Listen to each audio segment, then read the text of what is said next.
اسلام کے ہم شیدائی ہیں، ایمان کے نغمے گاتے ہیں، اسلام کے ہم شیدائی ہیں، ایمان کے نغمے گاتے ہیں، اسلام کے ہم شیدائی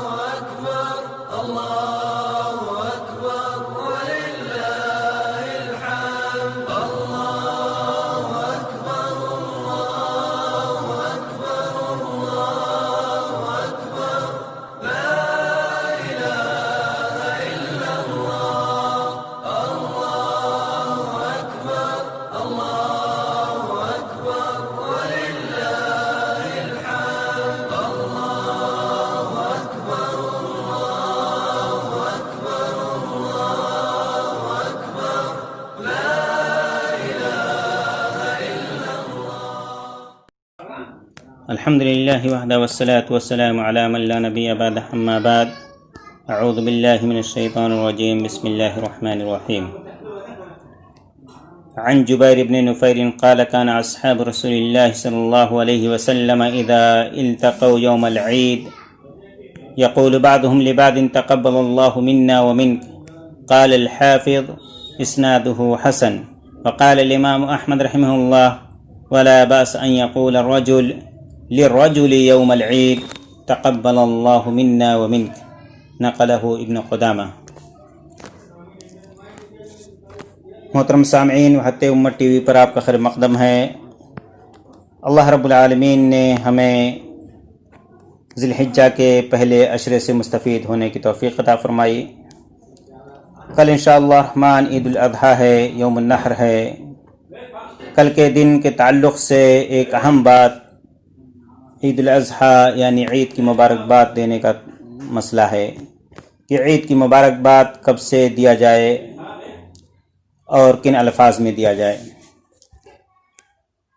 عید کی مبارکباد فجر سے لے کر کے نماز عید کے بعد بہتر ہے. کچھ لوگوں نے کہا کہ فجر کے بعد بھی دے سکتے ہیں یا عید کی رات میں بھی دے سکتے ہیں، اس میں کوئی حرج نہیں ہے، لیکن بہتر یہ ہے کہ عید کے بعد عید کی مبارکباد دی جائے. الفاظ کے تعلق سے میں نے آپ کے سامنے جبیر بن نفیر رضی اللہ تعالی عنہ کی روایت پیش کی.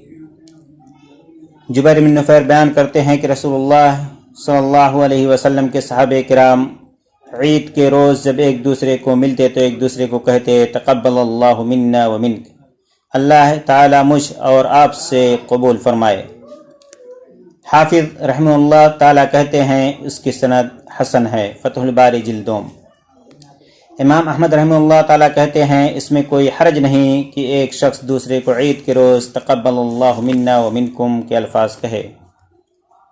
ابن قدامہ رحمہ اللہ نے اسے المغنی میں نقل کیا ہے. شیخ الاسلام ابن تیمیہ رحمہ اللہ سے سوال کیا گیا کیا عید مبارک اور لوگوں کی زبانوں پر جو عید مبارک کے الفاظ ہیں جائز ہیں؟ کیا شریعت اسلامیہ میں اس کی کوئی دلیل ملتی ہے یا نہیں؟ اور اگر شرعی دلیل ہے تو پھر کیا ہے اور کیا کہا جائے؟ شیخ الاسلام ابن تیمیہ رحمہ اللہ تعالیٰ نے جواب دیا تھا جب عید کے روز نماز عید کے بعد لوگ ایک دوسرے کو ملے تو انہیں ایک دوسرے کو تقبل اللہ منا ومنکا وأحالہ اللہ علیک وغیرہ کے الفاظ کہنا چاہیے. صحابہ کرام کی ایک جماعت سے ایسا کرنا مروی ہے اور اس میں ائمہ کرام مثلا امام احمد وغیرہ رحمہ اللہ نے رخصت دی ہے. لیکن امام احمد کہتے ہیں میں خود ابتدا میں کسی کو نہیں کہتا، لیکن اگر مجھے کوئی کہے تو میں جواب میں یہی الفاظ کہتا ہوں کیونکہ تحیہ کا جواب واجب ہے، لیکن مبارکباد دینے کی ابتدا کرنا سنت معمورہ نہیں ہے اور نہ ہی اس سے منع کیا گیا ہے. اس لیے جو یہ فعل کرتا ہے اس کے پاس قدوہ ہے اور جو نہیں کرتا ہے اس کے پاس بھی قدوہ ہے. اللہ رب العالمین سے دعا کہ العالمین ہمیں دین کے معاملے میں زیادہ سے زیادہ سنت نبوی کے مطابق عمل کرنے کی توفیق عطا فرمائے. اور عید یا عید الاضحیٰ کے دن اگر ہم ایک دوسرے سے ملیں تو عید مبارک کے بجائے تقبل اللہ منا منک یا تقبل اللہ منا منکم کے الفاظ سے ایک دوسرے کو مبارکباد دیں. اللہ رب العالمین ہمیں نیک عمل کرنے کی توفیق عطا فرمائے، آمین۔ اقول قولی ھذا استغفر اللہ لسائر المسلمین فاستغفروہ انہ هو الغفور الرحیم۔ السلام علیکم ورحمۃ اللہ وبرکاتہ۔